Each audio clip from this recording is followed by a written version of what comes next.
All right, let's move on to this story. And former President Jacob Zuma has until the end of today to respond to the Constitutional Court regarding his contempt case. The court ruled he had to appear before the State Capture Commission, but he has so far failed to do so. The ANC, meanwhile, has issued a very short statement confirming that Jacob Zuma met with the ANC national officials earlier today, saying that the discussions were positive and constructive.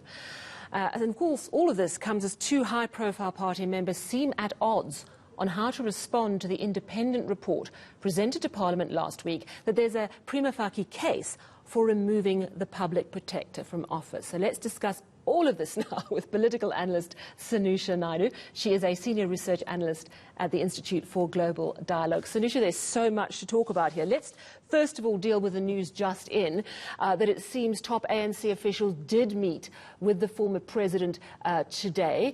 There were a lot of concerns that he wouldn't show at all, but it seems there was an online meeting, no details at all beyond it was a positive meeting. Why would it be important for the ANC to want the former president to appear at the commission when he is adamant that he's not interested? Yeah, I mean, it was quite interesting. And sorry, good evening, Sally, and to the viewers.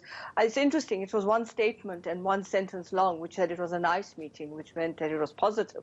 But I think for the ANC, it's really about trying to, particularly that faction that wants him to be and appear and rethink his position about the commission, that it doesn't do them any favors about the legal process, the law of the land, the constitution, and challenging the Constitution and the Constitutional Court decision, because it just completely unravels this entire dynamic of our democracy, which is built around the Constitution and the constitutional processes. So I think at that level it's important. But it's also important that, you know, if he appears before the Commission, then obviously they want to send a signal to others that, you know, it can be somebody at the highest level of a membership of the ANC that has to appear there. But this reminds me very much of when they tried to get him to resign after Nasrec, how many appeals went to him because he was adamant enough that he wasn't going anywhere. And so having a nice meeting doesn't mean that the outcome is going to be nice. This is indeed true, and we know that the tea was hot and sweet at the Nkandla meetings, and not much came of that as well.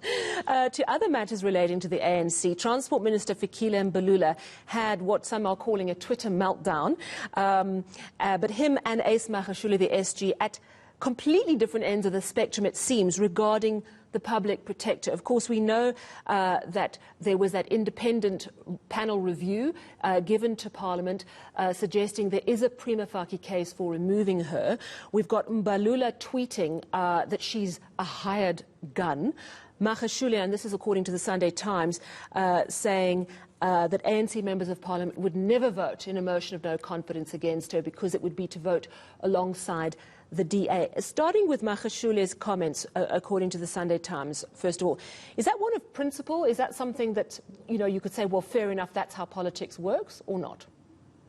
Well, it's not really one of principle, in my opinion, because obviously you've got to think about the separation of powers between the executive and the legislature. The legislature is about oversight. It's about making sure that its powers are protected and not overseen or shaped or influenced or creates any kind of undue pressure on it. And so for me, the question of we will never vote vote on a proposal brought by an opposition party or any other party that's not the ANC doesn't really bring that level of confidence around whether or not the oversight role is being played within Parliament. The second point about the quote or the stance of the SG is all around this idea of principle. If you really unpack his comments in the Sunday Times, it's really, he's not talking about the character and the way she held the office of the public protector, in the sense that the public protector in itself, she hasn't really done well in that position. If you read the independent panel report, it's quite scathing of her and her complacency and complicity in actually lying about certain of the proceedings or lying to the court. And that's quite damning in itself. So obviously he's not talking about that. He's just taking a principled position about what does this mean if it goes forward. And obviously we know that there's been controversy around some of the dynamics when it came to him as well. So I think with Fikile Mbalula going on Twitter and, as you say, having a meltdown and clearly challenging the SG, it shows the battlegrounds have been drawn. But this is not new, Sally. In a sense, you must remember that there were objections being raised to the appointment of the current public protector in 2016. And at the time, there was all kinds of different accusations that the EA felt that she wasn't fit for purpose. And at the end of the day, I think the question really is, how does her office compromise the democracy? That should be a clear point. And I think the Speaker of the National Assembly, in her impassioned plea to the National Assembly last week, raised this point and said it's shameful for democracy if we are raising this in the sense that you have this report in your hands and it's making some very, very, very scathing remarks and damning remarks. What does this mean for Fikile Mbalula? We've seen the Deputy SG, Jesse Duarte, coming out raising concern about his Twitter rant, saying that the public protectors are hired gun. Is he losing favour within the top echelons of the ANC, or is he not? It's difficult to say, but I think this does not bode well for him. I think also what's important is that Twitter becomes the go-to strategy. And we've seen how Twitter can be manipulated in terms of some of the tweets that have come from senior politicians across the world, notwithstanding the former president of the US.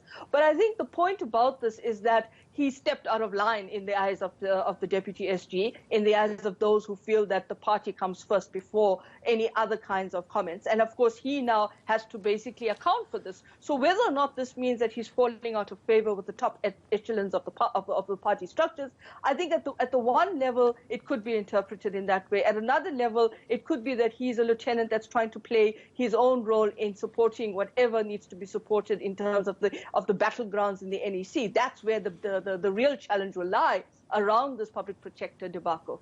Thank you so much for your views this evening. Political analyst Sanusha Naidoo. She is a senior research analyst at the Institute for Global Dialogue.